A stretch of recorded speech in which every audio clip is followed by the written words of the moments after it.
Vyke the Dragon Spear was an extraordinary Tarnished of considerable renown in the lands between. He was a formidable fighter who wielded the spear and was also taught how to cast dragon incantations by the ancient dragon Lansseax, who loved him dearly. When the Tarnished were called back to the lands between from their long march to reclaim the throne as Elden Lord, it was Vyke who was believed to have become the closest to becoming the next Elden Lord. Yet suddenly, without explanation, Vyke disappeared into the depths of the capital and contacted the Three Fingers, and received the curse, or blessing to some, of the frenzied flames. Whether he did this to save the life of his finger maiden or was influenced by another is unknown, nor would he complete his quest to burn the Erd Tree, for he was sealed away in an Everjail in the mountaintops of the Giants. Restricted from furthering his quest to become Elden Lord, Vyke languished in his prison, burdened by the insanity wrought by the yellow flames of frenzy burning within him for who knows how long. The tale of Vyke the Dragon Spear is a tragic one, of a noble hero who, despite all his good intentions, failed in his quest to become Elden Lord due to falling to madness in his efforts to spare his maiden from what would have been a painful and torturous death. His story is meant to serve as a warning for those who may wish to pursue the Three Fingers themselves in an attempt to spare their own finger maiden Melina from what would be a dreadful end, and to showcase the consequences in inheriting the frenzied flame. Yet in my playthrough of Elden Ring, when I encountered Roundtable Knight Vyke, I, as I imagine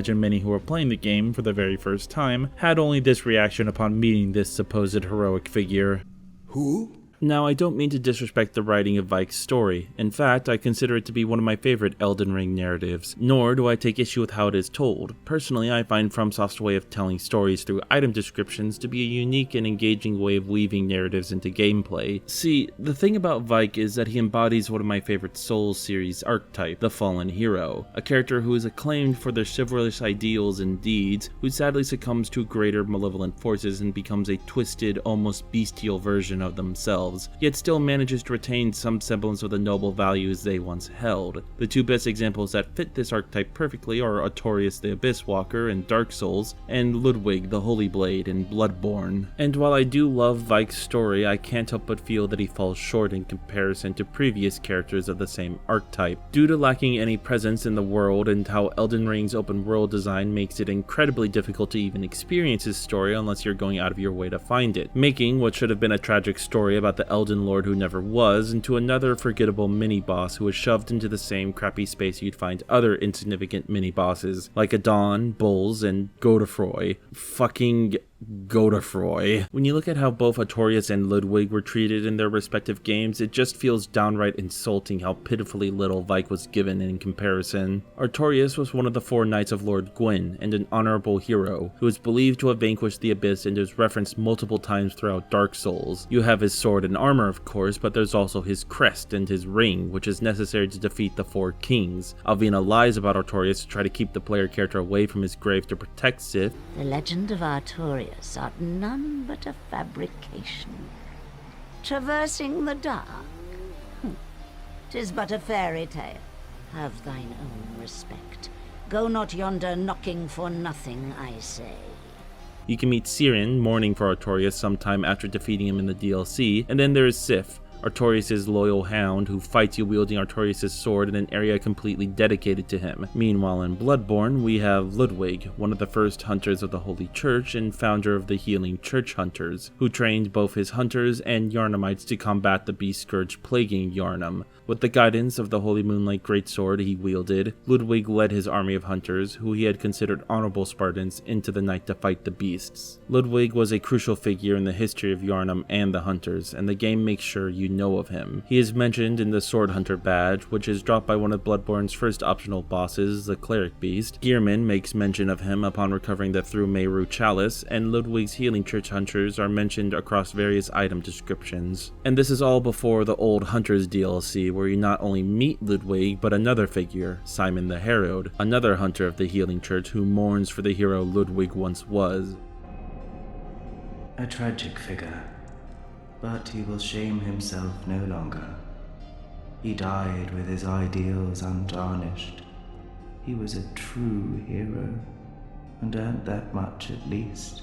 And that's the thing, Artorias and Ludwig's presence can be felt throughout the world of their respective games. Through item descriptions and NPCs, you get the sense that they were important figures in their settings, who had histories and relationships. Now let's look to Vyke. Besides his armor and weapons you can claim after defeating him, which details some aspects of his story, we have a ghost who laments how he failed to become the Lord of Frenzied Flame. You can find the body of his finger maiden, who doesn't provide anything about him. Inia alludes to him, and that's it. That's all Vyke has in regards to his story. Not even Lansseax, the dragon who supposedly loved him, offers much because she attacks you on sight for some reason, with the spells she drops not even mentioning a word of Vyke. And that's if you even manage to find most of this stuff. Vyke's Everjail probably has to be the easiest to find since it's along the path to the Fire Giant, but the Frenzied Flame Village and Lansseax are both so out of the way you have to actively seek them out yourself. I didn't even know about the Frenzied Flame Village in my first playthrough of Elden Ring, and I thought for sure I'd come through all of Liurnia multiple times. Thankfully, I wasn't the only one because I had friends who didn't even know about the Frenzied Flame Village or Vyke either, as I imagine many haven't. This stems from a larger problem in regards to Elden Ring's open world design as a whole that I can't really delve too deep into, because doing so would have me falling into a rabbit hole so deep that I'd be going way off topic from what the original point this video was intended for. But essentially my complaint is that Elden Ring's open world is way too big. While the lands between may be fun to explore, and there is something that could be said about how it can make each player's experience with the game different and can spark discussion since there's so much ground to cover between the overworld, the underground, the caverns, and the legacy dungeons, a lot of Elden Ring is just empty space, and rewards for exploration tend to be lackluster to downright disappointing.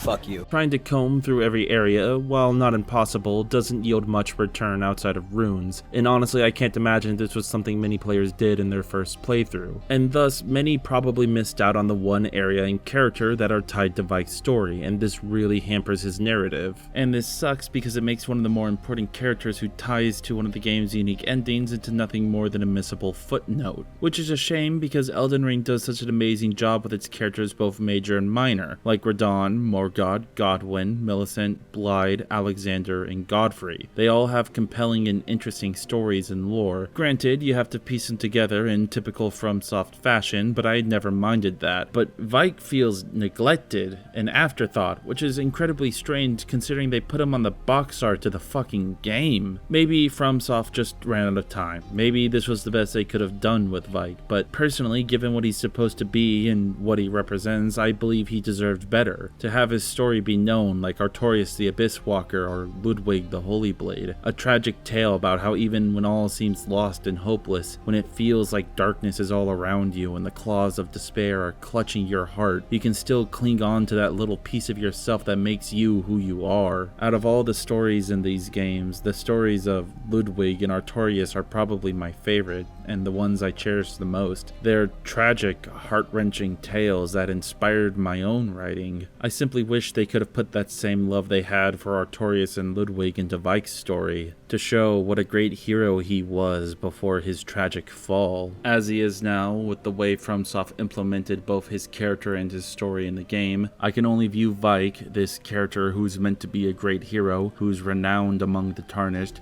whose fall is meant to be this great tragedy, as simply wasted potential.